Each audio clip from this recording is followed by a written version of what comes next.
Hi, my name is Melissa Daniels and I have strabismus. Strabismus is when your eyes don't point in the same direction, like this. And I've been through 4 years of vision therapy, 4 strabismus surgeries, and so much more, and I've learned a ton in the process.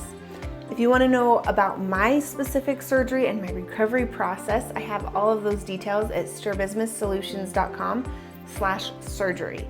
So you can check that out there. In this video, I want to speak to the person who's had a failed strabismus surgery. There are so many of us out there, and I think it's really important to talk about how to handle that situation.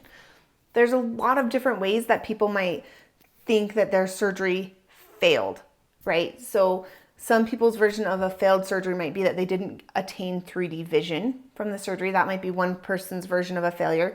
Another person might be hoping to get rid of double vision and they still have double vision, so they would consider the surgery a fail. Or others, it's more cosmetic. Their eyes, instead of being straight after the surgery, either they were overcorrected or undercorrected. So they have exotropia, where one eye is pointing out, or esotropia, where one eye is pointing in. And any of those could be considered a failure depending on the person. But in this video, I am going to be referring to people who've had an undercorrection or overcorrection, so their eyes are not appearing cosmetically straight, right? And maybe I'll put out some videos about what to do about double vision or 3D vision in the future, but in this video, it's just about having the eyes unaligned. So short term, if you get your strabismus surgery, you're hoping for your eyes to be perfect, you wake up and they are not. You've got a terrible eye turn. I know what that's like. That happened to me. My eyes actually looked straight for almost 24 hours, and then bam, it went and turned all the way in. So frustrating. This is what that looked like. Sorry, I know their eyes are really red and a little scary, but that's what it looked like. You can see that my eye was pointed really far in. So what do you do in that initial moment? What are some short-term things you can do? First, if it is right after surgery, give it time. Right? Everyone always says it takes 6 to 8 weeks to get that final alignment, and that is so true. In my case, my surgeon adjusted my sutures, and so that really helped get my alignment quite a bit better. Not every surgeon does that. You can definitely ask your surgeon if that's something that they do. But even if they don't, waiting it out. Even after my sutures were adjusted, my eye was still turned in a lot more than it is now. And giving it that time definitely helped my eyes come to a better alignment. So just being patient and realizing like, okay, this is just the part where my brain is trying to figure this out, and it's going to figure it out eventually. We just got to give it some time. And so just being patient. I know that's really hard in the moment, but instead of freaking out, it's definitely a better option. The second thing that I would recommend that you do is limit your screen time.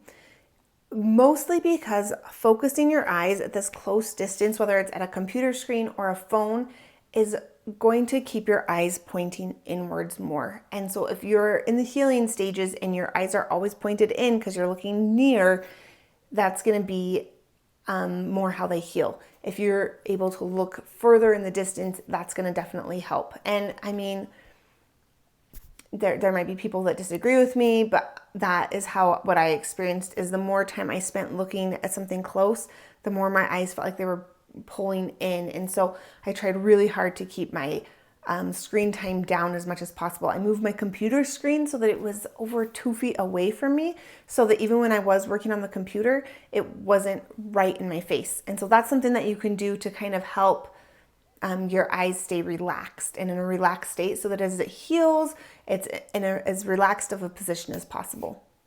The last thing I would try to do is just learn to relax your eyes. If you are straining and you're just like stressing out a lot about your eye position, it's going to be tempting to, squint and try to force your eyes to work together and be really worried and stressed about this. And that's super natural. That was how I started, and I realized I needed to just relax my eyes and my mind. And that can be done in a lot of different ways. One way for me was just being really curious about what I was seeing. Instead of trying to control what I was seeing, just be like, oh, This is what it looks like when you're viewing the world with esotropic eyes, because my eyes were pointed out before my surgery and in after my surgery. This most recent one, I don't remember as much about the ones I had when I was a little kid, but I just, instead of stressing about like, oh, double vision, oh, my eye alignment's not good, oh, what am I gonna do? And just kind of like going down that road of stress, just, this is interesting. This is what it looked like when I was born. This is how the world looked with esotropic eyes. And, oh, this is what the double vision is. Oh, that's interesting. Are the images next to each other or above each other? Are they, is my right eye image on the left or the right? So I just was curious and kind of explored it instead of trying to control it. And that really helped me just kind of relax. Anything you can do to relax your visual system is going to help your brain use this new eye position, right? The surgeon, when he's doing the surgery, he's going to align your eyes pretty well, and then you open your eyes and then your brain takes over and makes things really challenging and throws everything for a loop. So if you can relax your brain and just let it do its thing, you will have such a better result, and you'll just feel better, even if you do end up with a terrible result, which is totally possible. Okay, so that's kind of the short term. Just relax, be curious about it, try not to look too near all the time, and give it time, okay? That's short term. Long term, if you have a failed strabismus surgery, right? So this is after that initial 6 to 8 weeks, you are now positive your eye alignment is not good. It did not work the way that you would hoped it would work. And this is very, very common. In fact, some studies say that 50% of strabismus surgeries fail. If you go to strabismussolutions.com/success, you'll find all of that information there. But what I'm here to tell you is that sometimes your surgery just isn't going to work. And so what do you do long term? What can you do? I would say, let's look at why didn't your surgery work? Did you have a terrible surgeon? Most ophthalmologists are pretty good. It takes a lot of special training to become a pediatric ophthalmologist, and you don't hear a lot about them being just bad. Usually what happens is your brain does not like the new eye position and it moves the eyes back out. Even if they aligned them perfectly, like mine, my eyes were aligned perfectly on day one, and then my brain was like, we're gonna go ahead and move the eye all the way in, right? So this is a brain problem many times, and sometimes the surgery happens and your brain is so excited for this new eye position and it aligns them perfectly. That happens too. But if that happened to you, you probably aren't watching this video. So what can you do? First thing is you've got to figure out how to get your brain to accept your eyes in a straight position. The best way I know how to do this is through vision therapy. Vision therapy is all about teaching your brain to use both of your eyes together. And so before going down the road of having another strabismus surgery, I would say go at least try going to an optometrist who does vision therapy. And if you don't know how to find one, I help people with that for free. If you go to strabismussolutions.com/findvt, you can fill out the form there and I will send you recommendations close to you for vision therapy offices. So go and just even do an initial evaluation and let them tell you how your brain is using your eyes right now. And that can really open some insight into why the surgery maybe didn't work or didn't take.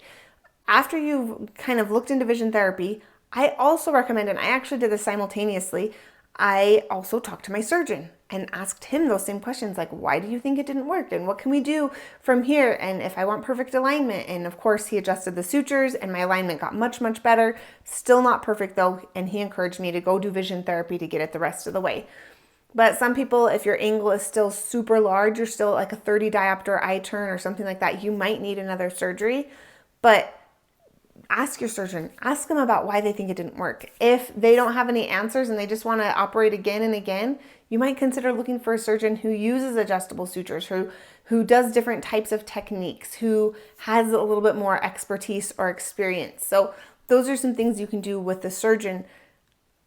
And then you can also try the vision therapy to get your brain to use both eyes. There are so many different treatment options. Within vision therapy, you've got syntonics, you've got virtual reality, there are different computer programs.